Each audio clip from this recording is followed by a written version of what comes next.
حضرت ابو سعید خدری رضی اللہ تعالیٰ عنہ نے حدیث بیان کی کہ حضرت اسید بن حضیر رضی اللہ تعالیٰ عنہ ایک رات اپنے باڑے میں قرات کر رہے تھے کہ اچانک ان کا گھوڑا بدکنے لگا۔ انہوں نے پھر پڑھا، وہ دوبارہ بدکا، پھر پڑھا، وہ پھر بدکا۔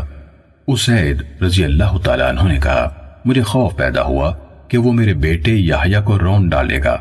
میں اٹھ کر اس کے پاس گیا تو اچانک چھتری جیسی کوئی چیز میرے سر پر تھی، اس میں کچھ چراغوں جیسا تھا، وہ فضا میں بلند ہو گئی حتیٰ کہ مجھے نظر آنا بند ہو گئی۔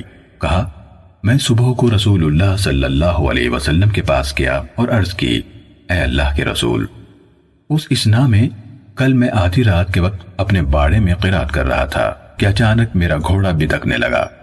رسول اللہ صلی اللہ علیہ وسلم نے فرمایا، ابن حضیر پڑھتے رہتے۔ میں نے عرض کی، میں پڑھتا رہا، پھر اس نے دوبارہ اچھل کود کی۔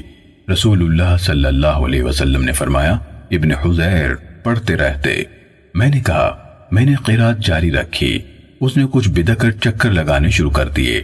رسول اللہ صلی اللہ علیہ وسلم نے فرمایا، ابن حضیر پڑھتے رہتے۔ میں نے کہا، پھر میں نے چھوڑ دیا۔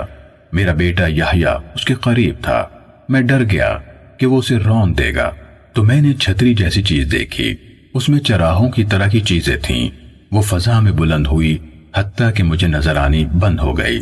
اس پر رسول اللہ صلی اللہ علیہ وسلم نے فرمایا، وہ فرشتے تھے جو تمہاری قرات سن رہے تھے، اور اگر تم پڑھتے رہتے تو لوگ صبح کو دیکھ لیتے، وہ ان سے اوجھل نہ ہوتے۔ صحیح مسلم حدیث نمبر 1859۔